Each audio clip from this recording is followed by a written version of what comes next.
queria primeiro que você fizesse um balanço, uma análise sobre como foi esse ano produtivo de 2025 para Belém e para o Pará. Sim, eu acho que de tanto produtivo quanto talvez um dos anos mais desafiadores das nossas vidas. Seja como cidadão paraense, todos os desafios que a nós foram postos e todas as superações. Eu acho que é um ano de grandes superações. Não só pela COP30, mas por tudo que ela proporcionou, né, como um exercício de preparação, né, para não o evento, mas também conquistar espaços, ter mais vez, ter mais voz e fazer com que essa voz pudesse representar, de fato, anseios e diretrizes para, aqui no caso da indústria, nós continuemos a ter um papel determinante no desenvolvimento socioeconômico, trazendo cada vez mais as componentes de conscientização ambiental. Então, um breve retrospecto é uma transformação de desafios em superação e hoje, ao fechamento do ano, né, um sentimento de dever cumprido, assim como uma perspectiva muito positiva de dar continuidade a um processo que é dinâmico, necessário e que a gente possa encontrar como ponto de convergência o equilíbrio entre a agenda de sustentabilidade ambiental, de responsabilidade social e desenvolvimento econômico. A gente mal sai de um desafio e já encontra tantos outros pela frente, né? E ano que vem é um ano também que traz atenção, nossos olhares. Obviamente vamos ter uma eleição em 2026, uma eleição majoritária. Isso a gente sabe que acaba impactando no ambiente econômico, mas trazendo um pouco para o recorte do estado do Pará, nós temos alguns sinais que são bastante favoráveis.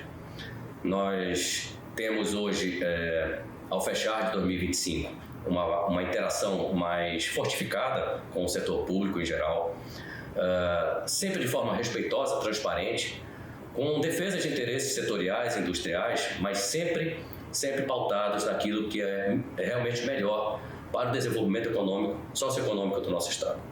Temos sinais de avanços significativos. Acho que 2026 pode consolidar uma agenda de desenvolvimento que vai proporcionar a otimização, por exemplo, de uma bioeconomia extremamente rica e que pode se transformar num grande vetor de geração de empregos, de geração de renda, convertendo esses bioativos, bioinsumos, em processos de industrialização dentro do nosso território. Pensar uma política de atração de investimentos que possa não só amplificar a cadeia produtiva industrial do nosso estado, fortificando, diversificando e fundamentalmente trazendo agregação de valores a todos os segmentos envolvidos. Isso é o que a gente acredita como a grande transformação do nosso estado. Se por um lado somos a principal potência do Brasil nos insumos agropecuários, na produção agropecuária, nós ainda temos posição tímida sobre o aspecto da capacidade de internalizar a industrialização. Então, criar modelos, facilitar, incentivar a atração de investimentos industriais e agregação de valor dentro do nosso território passa a ser, de uma forma mais acelerada, a grande expectativa para 2026. Lembrando que em 2032 teremos uma nova regra sobre o aspecto tributário, que vai nivelar a todos de igual maneira. Se nós não tivermos até lá uma estruturação que permita que a gente seja capaz de competir, nós vamos sofrer uma perda significativa da capacidade de competitividade e, com isso, temos um risco de perder grandes indústrias, um grande número de indústrias, e ao perder um grande número de indústrias, perderemos um grande número de empregos também. Então, é um trabalho que temos tempo para poder dar conta do recado e executar bem este serviço, essa missão. Então, e nós entendemos que há no governo do estado uma sensibilidade, uma intenção de fortificar essa agenda para que a gente chegue lá, chegue pronto para esse novo estado da arte que vai ser implantado a partir de 2032. Nós, em 2026, falo aqui de primeira mão, vamos lançar um programa que vamos chamar o Mapa do Caminho até a Reforma Tributária. O que cada um precisa entender como indústria, como setor industrial, a todos os envolvidos, sejam CEOs das empresas, C-level das empresas, sejam contadores, advogados, mas fazer um amplo debate de preparação. Até chegar, para não esperar chegar 2032 e aí nós entendemos o que fazer. O ponto de equilíbrio que vai trazer a solução para mitigar esse risco de evasão industrial do Estado do Pará é que a gente enderece bem a regulamentação dos fundos de compensação. A aplicação desses recursos para que a gente possa converter isso em captação de investimentos, de ampliação da base industrial e manutenção da base que aqui temos hoje.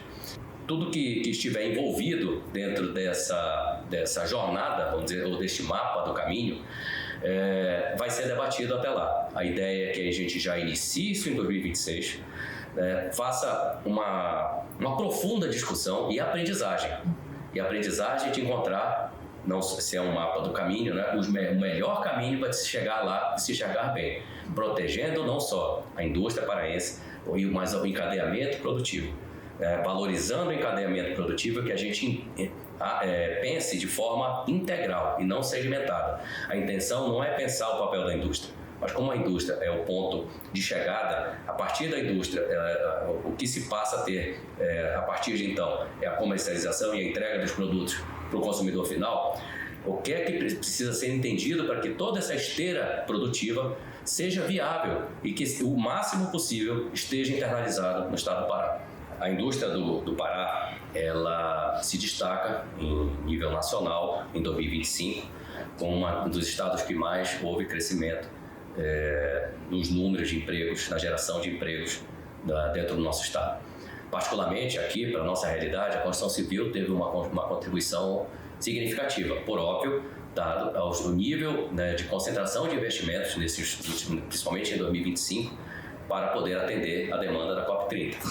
Mas também, na esteira desse crescimento, o mercado imobiliário também se mantém aquecido e é paradoxal porque em níveis de taxas de juros tão altas como estão, ter uma resultante positiva é de muito de se comemorar. O que é que nós esperamos em pensar o 2026? Para manter esse nível de destaque da indústria paraense, nós precisamos sim incrementar e acelerar setores que são decisivos para os resultados numéricos. A mineração é um deles, a construção civil é outro segmento bastante impactante, mas entender uma pluralidade de setores que ainda estão invisibilizados e potencializá-los. Eu digo isso remetendo à bioeconomia. Bioeconomia, nós não temos dados econométricos que nos traga com certeza a garantia de quanto que a bioeconomia incrementa no PIB do Estado. Também faz parte de um projeto da Federação entender melhor esses números para poder, a partir daí, não só buscar diretrizes, construir diretrizes para que se possa entender esse mercado, mas as potencialidades. 2025, ao fechamento deste ano, nós temos muito sim a comemorar, mas temos muito ainda a crescer. Se a despeito das questões macroeconômicas, eu tenho muita esperança que em 2026 a gente ainda tenha um bom ano. Talvez não tão bom, né, em aspectos, né, de geração de emprego, em níveis não tão altos quanto se conseguiu em 2025. Mas, de certa forma, por tudo que se criou, né, de atrativos em Belém, de tudo que se criou como colocando, né, o Estado do Pará em evidência, há uma nítida percepção de que muitos daqueles preconceitos que tinham com relação a investir no nosso estado estão sendo superados. A COP nos ajudou muito, a COP 30 nos ajudou muito para romper barreiras. Uma delas do preconceito. Então, me parece que vai ser um ano de colheita, no sentido de muito do que se viu, né, o que o mundo viu aqui durante a COP 30, muito do que é diferente da impressão que se tinha. Se nós conseguirmos fazer uma conversão dessa mudança de mindset, do interesse externo para trazer investimentos para o nosso estado, de até mesmo empreendedores locais, de terem um impulsionamento para poder empreender seus negócios, nós vamos conseguir iniciar uma nova era de desenvolvimento econômico sustentável. Isso nos traz um olhar não só para 2026, mas um início de um novo momento. Nós fomos impactados por conta das estremecidas no âmbito geopolítico. Sim. Tivemos o tarifaço, tivemos um rearranjo no mercado global, e isso proporcionou, digamos assim, uma oscilação. Entende-se que há uma tendência momentânea de ter mais equilíbrio, né, de ter mais uma previsibilidade, mas se não houver nenhum outro ponto, né, de desacerto, a tendência é que a gente recupere, né? Eu me refiro, por exemplo, ao açaí. É um produto bastante importante na pauta de exportação do nosso estado, e ele sofreu oscilações ao longo do ano. Então, com essa estabilidade momentânea que a gente vê, se isso perdurar em 2026, a gente tende a ter um ano bom para exportações na cadeia do açaí.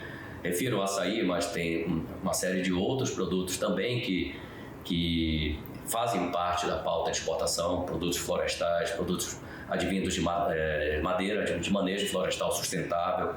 Então, são insumos industriais do nosso estado que têm uma importância significativa. Não só pela geração de emprego, a indústria paraense atingiu a marca de 250 mil empregos diretos. Nós crescemos, nós temos um crescimento mais diversificado, o que ainda é um desafio, e acho que também, olhando o copo meio cheio, estamos muito próximos de virar a chave, de nos libertar pouco a pouco, de sermos uma indústria majoritariamente extrativista. Um dos exemplos que eu certamente preciso registrar, e até por ter participado efetivamente, nós tivemos uma ideia em 2024 de lançar um manifesto que chamou-se Jornada COP+, mas entendendo que a COP ela seria um evento, e o mais significando um futuro, né, após a COP. Então, entendendo a COP como um ponto de transformação, né, um grande turning point.